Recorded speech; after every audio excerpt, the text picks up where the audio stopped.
Ahora vamos a hablar sobre el sistema inmune y una de sus principales divisiones, que es la inmunidad no específica. Cuando nos adentramos en el corazón mismo del sistema inmune, vemos que sus funciones son preeminentemente protectoras.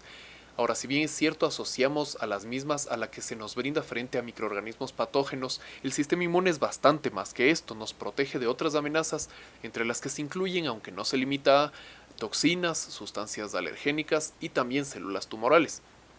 Esto es importante de recordar, dado que los pacientes que tienen inmunodepresiones severas no solo están a merced de infecciones oportunistas, sino también de neoplasias oportunistas. Ahora bien, hay otra cara de la moneda. De hecho, hay varias monedas de dos caras en lo que se refiere al sistema inmune. Es el sistema de las dualidades. Por una parte, es aquel encargado de distinguir lo propio de lo ajeno.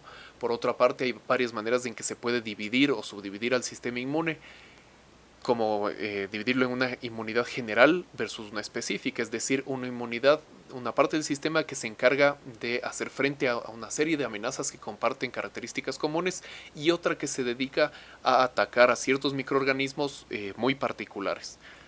Esto de inmunidad innata versus adquirida tiene que ver con la general y específica, aunque semánticamente son algo diferentes. Son la inmunidad con la que nacemos y la inmunidad que vamos desarrollando a medida que nos exponemos a diferentes patógenos.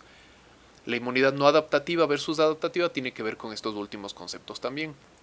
Tenemos asimismo una inmunidad inicial versus una inmunidad de memoria, que implica respuestas primarias versus respuestas secundarias y que hacen referencia al momento, al contacto inicial y a los contactos posteriores que tenemos con una misma amenaza. Tenemos una inmunidad local y otra que opera a nivel sistémico, una que es activa y otra que es pasiva, y una inmunidad celular versus una inmunidad humoral. A esta de acá a la derecha, a la inmunidad general versus la específica o no específica versus específica, es como se suele dividir al sistema inmune, aunque sea una división meramente académica, para que sea un poco más fácil su estudio. Y es por ello que he decidido iniciar estos videos con una revisión muy breve de la inmunidad no específica y sus elementos.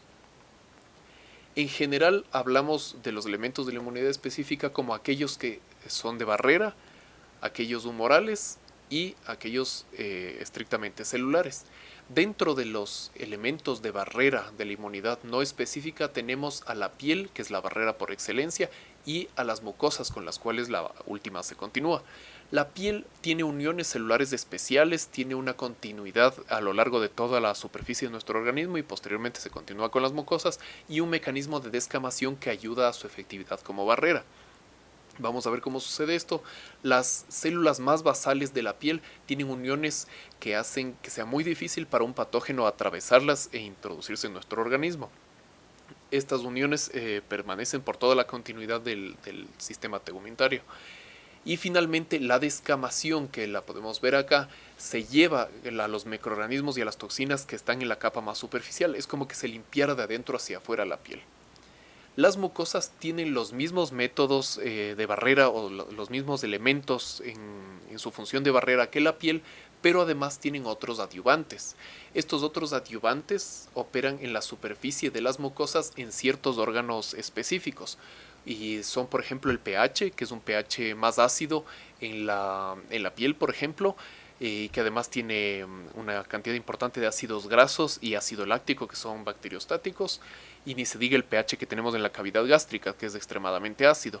Algunas enzimas en ciertas mucosas, como la pepsina gástrica, por ejemplo, la lisozima, que es una molécula de la que vamos a hablar en breve, los cilios, que son unas prolongaciones en la parte más superficial de la luz de ciertos epitelios, sobre todo del epitelio respiratorio, y que se encargan de mover todo el tiempo rítmicamente a los detritos o a los patógenos o a todo lo que ha caído en su superficie, para que sea expelido del organismo o que sea deglutido y sea aniquilado por el pH y las enzimas gástricas.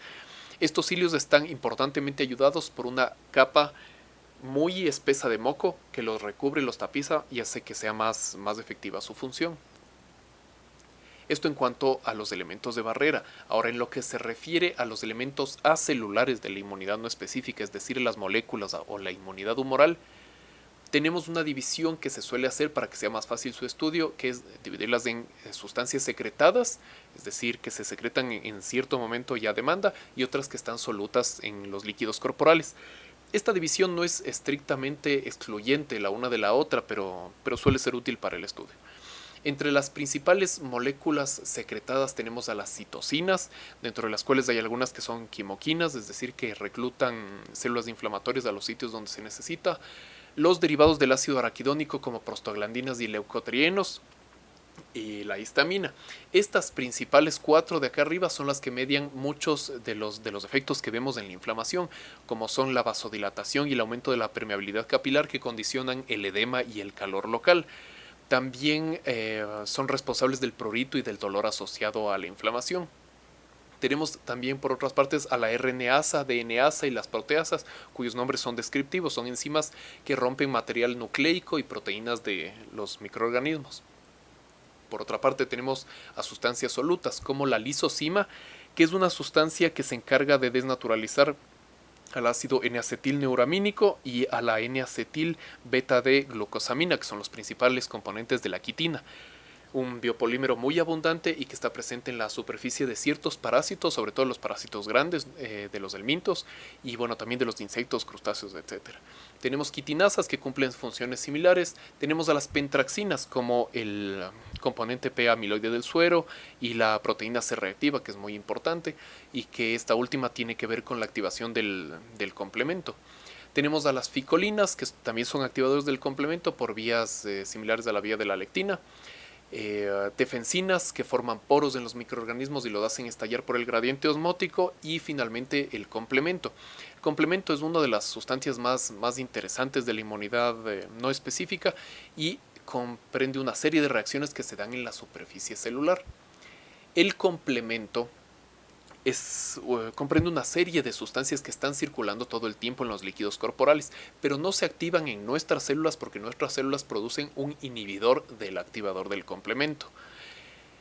Cuando hay un microorganismo patógeno que no tiene estos inhibidores, el complemento tiene la capacidad de depositarse y adherirse a su superficie y se puede activar por diferentes vías. Por la vía clásica, cuando hay una unión de un anticuerpo a los antígenos del patógeno, o por la vía alternativa o la vía de la lectina, que ambas ocurren en la superficie del microorganismo, pero sin la necesidad de una reacción antígeno-anticuerpo. El complemento, una vez depositado, puede simplemente quedarse pegado o puede disgregarse en dos partes. Esto específicamente con los componentes tercero y quinto del complemento. Cuando se separa en dos partes, tiene la función, la parte que se queda, de actuar como una opsonina, es decir, de hacer más atractivo al microorganismo para ser fagocitado por células especializadas. Y las partes que se vuelven a ser solubles tienen funciones muy similares a las de las citocinas. El complemento, además, una vez anclado, puede permitir que otras sustancias de este complejo sistema se depositen en la superficie celular y eventualmente se depositen algunos que son dominios transmembrana, que pueden penetrar las membranas y eventualmente formar poros que son hidrofílicos y a través de los cuales puede entrar el agua por un gradiente osmótico y hacer que la célula se hinche y eventualmente estalle. Esto no solo sucede en las células patógenas, sino también en algunas células propias que son señaladas por el sistema inmune como células que deben ser destruidas. Finalmente tenemos los elementos celulares propiamente dichos por células especializadas del sistema inmune.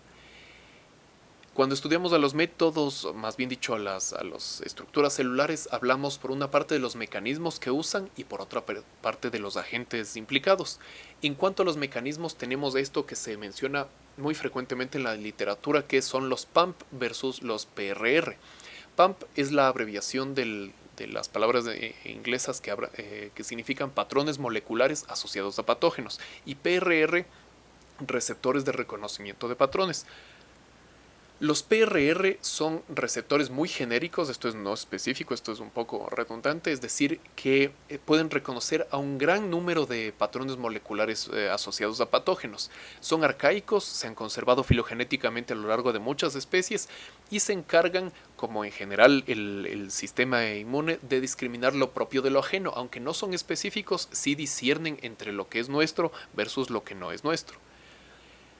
Los receptores de reconocimiento de patrones pueden estar implicados en diferentes funciones de endocitosis, de opsonización, etc. Pero los más interesantes son sin duda estos, los TLR o Toll-like receptors, que tienen que ver con el reconocimiento de ciertos patrones moleculares asociados a patógenos y la activación de factores nucleares que condicionan un cambio en el comportamiento de ciertas células. Los principales elementos que reconocen los TLR están listados aquí, son los lipopolisacáridos del peptidoglicano, proteínas flagelares, el ácido lipoteicoico, el lipoarabinomanán, el ADN, mientras no esté metilado y no tenga ciertos patrones que son solo nuestros, pero que no se encuentran en los microorganismos, y el ARN de doble cadena, que nunca está presente en nuestras células. Vamos a ver acá un esquema de cómo funciona esto. Tenemos por una parte a diferentes microorganismos patógenos y por otra parte a una célula inmunitaria, cada uno de ellos con sus respectivas proteínas de superficie. Así vamos a ver que los microorganismos tienen en su superficie a los PAMPs, mientras que nuestras células tienen a estos otros proteínas de superficie que son los PRR.